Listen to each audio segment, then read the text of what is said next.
What's up? It's been 3 days in Vegas and a lot of poker. Just went from doing nothing, chilling in Mexico on the beach, to playing like 14 hours a day, 13, 14 hours a day. And man, I miss live poker. Just miss that feel of shuffling chips, looking at people, staring them down, getting a soul read. And it's been great, man. I've been loving playing live poker. 13, 14 hours. Been making some deep runs already. Finished 19th in the first one. Built a stack in the second one and then got coolered. Kings versus aces. There's no getting out of that, and nobody can fold that hand. The way it played out, it just played out itself. And I actually played it like ace king. The guy opens under the gun, UTG plus 2, 3 bets, and I just jam for 50 bigs, from the button. I went in the deepest tank. I was trying to figure out my sizing, and given my image and given how I was playing, I thought a jam would look weaker. And I jammed, and when kings called, and then aces called, and guess what? There were actually 3 spades on the turn. I had the king of spades one time, but I missed it.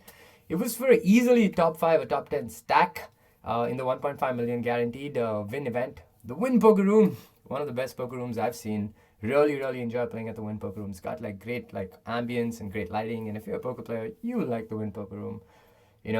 Apart from that, jumped into the cash games. I always play a lot of cash games when I come to Vegas to just keep afloat because Vegas can be expensive and I love playing cash anyway. So I play a lot of PLO. I was playing the 5-5 rock PLO, which means whoever wins the hand is a mandatory straddle for $10. And the left of him was a mandatory $20 straddle. So I was playing a 5-5, 10, 20 game, and I was up about close to 3K. Won a couple of huge pots. Yeah, it was just fun collecting those chips and just playing with those chips, and I was super, super exhausted. I haven't been sleeping more than 5 hours.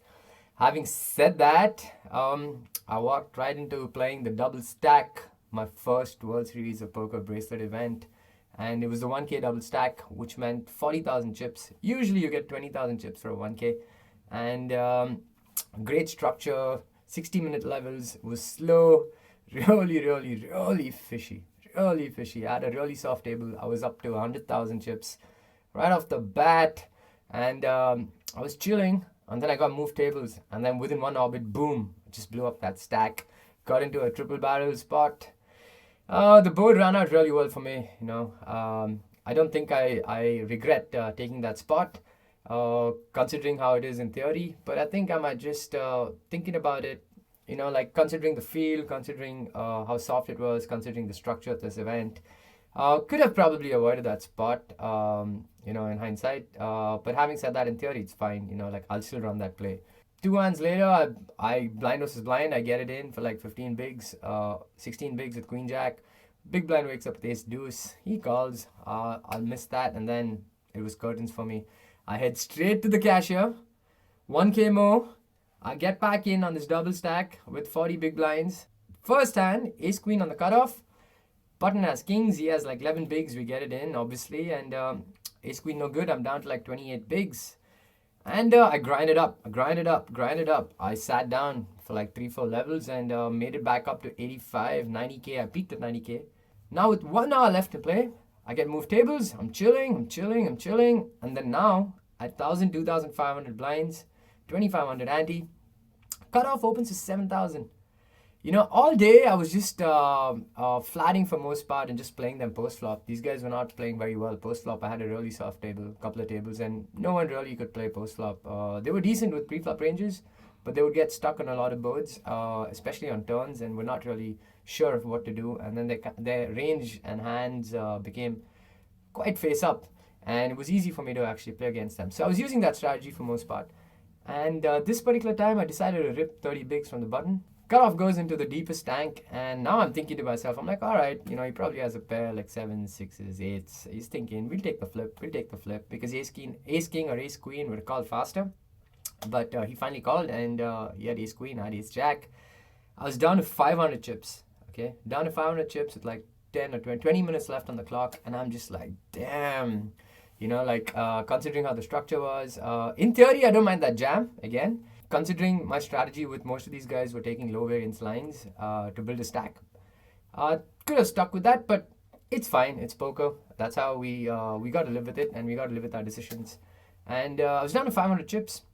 The ante is 2,500. I finally get it all in with ace 7. and I win that pot. So now I get the ante, and I get like 500 from the small, 500 from the big, and there was another guy who called. So now I was up to like 4,500 from 500, you know, like, and I'm like, okay, all right, 2,500 blinds, and we have 4,500, just under two bigs. And guess what? A couple of hands later, I jam with ace-7 again. Big blind has to call off because it's less than two bigs, less than a big blind for him. He calls. I win that too. And now all of a sudden I have like 14 or 15K, which is like 6 or 7 bigs.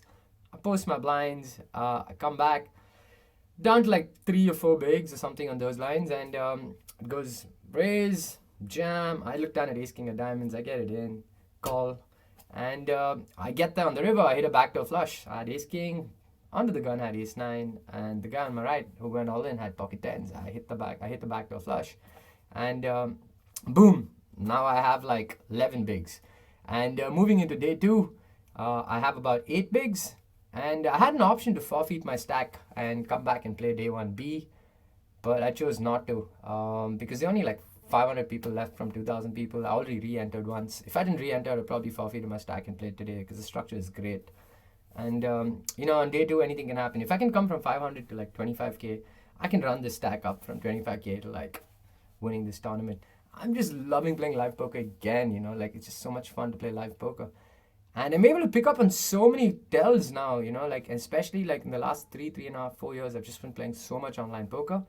And before that, I used to play a lot of live poker, you know. So now, like integrating the two, I'm just feeling so good about my game and feeling so good about myself, you know, and it's so easy to read these guys, you know, like it's, the live tells are back, and it's just so much fun, you know, like to basically like get into the analysis and then look and see how it basically like plays out in terms of the tell. Having said that, we've made day 2 in the 1K bracelet event. I've got Kunal Patni who's joined me. Kunal Patni, I'm staying with Kunal and Dhaval. Kunal finally got here as well, hopped right into the double stack. Guess what? He has a huge stack. He ended day 1 with probably 260K, 10x my stack, all right? 10x my stack. He's like 65 or 500 or something on those lines. And yeah, it's gonna be interesting. Day 2, day 3, day 4, and day 5. So it's a lot of play left. It's like a test match. A lot of play left. Having said that, I ran a contest on my Instagram where I was giving away 1% to 2 lucky winners, and there's so many people that have commented, you know, it's going to take me time to figure out who those lucky winners are, but from October 22nd to 29th, I'm going to be playing some tournaments. This could be just one because it's a 5-day event, but hey, if I win this could be like $500,000 up top, or like $300,000 or $400,000 up top. So we're good, we're in the hunt, If I don't, then I'm going to hop into another couple of events, and you guys will have a shot. I will be running more contests, not a problem. We'll keep this exciting. We'll do a lot of giveaways because if I win, I want you guys to win as well. It works out. It's for everybody, you know. And so we'll do it. We'll do a lot of contests. I don't really have too many plans in terms of what events I'm going to be playing. And I keep getting asked these questions. I'm just going to be chilling and figuring it out along the way. But for now, today's going to be a break day. I've been playing a lot of poker the last 3 days, and I could feel the fatigue kicking in towards the end of day 3. But I've also made certain changes in the way I go about playing in terms of my food habits. So what I've started doing is now I kind of have like a huge meal before I play, and then during the course I'm just like drinking a lot of water, having like fruits, and a lot of caffeine. That's something I need to change, but a lot of caffeine. And then at the end of the game, I eat some food as well. So, you know, I try to stay not too full when I'm playing, because I feel like it kind of like keeps my senses heightened, and it keeps me sharp. Because when I eat, you know, I kind of get like drowsy and stuff, and I lose focus. And these are 12-13 hours of play. You need to be able to focus and not make any mistakes. So that's something that I've been doing, and it's been working so far.